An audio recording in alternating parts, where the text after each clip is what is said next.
Donald Trump's trade proposals, specifically his plan for slapping tariffs on some imported products, have drawn scrutiny. But he's actually following a blueprint Ronald Reagan successfully employed on this day in 1983.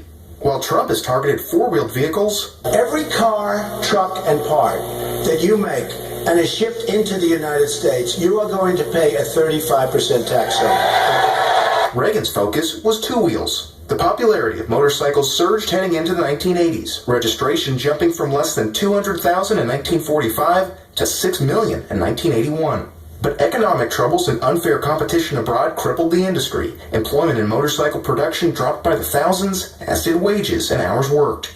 Meanwhile, inventories of unsold heavyweight bikes jumped by nearly 100,000 from 1981 to 1982. Harley Davidson, one of the two major American motorcycle manufacturers to survive the Great Depression, was especially impacted. Sales fell by nearly $100 billion from 1980 to 1982. The chief cause was its Japanese competition, which was able to undercut the price of American motorcycles by roughly $2,000 per bike.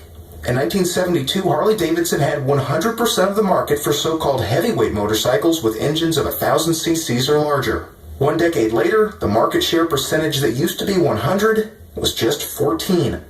With a possible bankruptcy looming, President Reagan stepped in an attempt to level the playing field following a recommendation from the International Trade Commission. The commander-in-chief made a comparison to the athletic realm.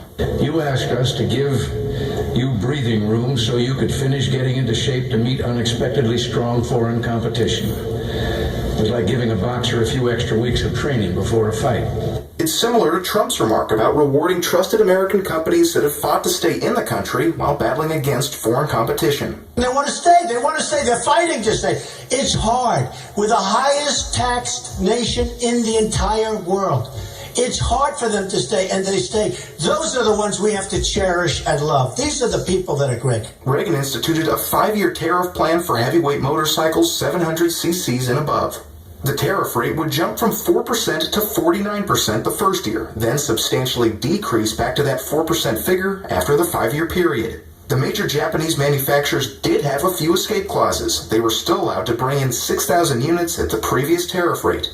Moreover, the tariffs only applied to so-called heavyweight motorcycles. Japan also dominated the recreational motorcycle market, and the tariff did not impact dirt bikes because the overwhelming majority failed to reach the cubic centimeter threshold that was outlined in Reagan's action.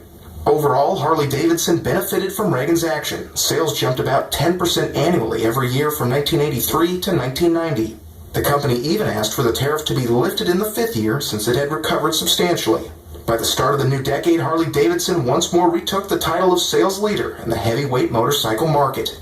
In a speech at a Harley-Davidson plant in York, Pennsylvania, Reagan defended his decision. They said that Harley-Davidson was running out of gas and sputtering to a stop. Well, the people who say that American workers and American companies can't compete are making one of the oldest mistakes in the world. They're betting against America itself, and that's a bet no one will ever win. Reagan's action to prevent an American product from suffering against the currency manipulation from a foreign competitor is one example of how Trump's specifically focused tariffs could be a boost for U.S. businesses. Cameron Kramer, One America News. The Bernie Sanders campaign wants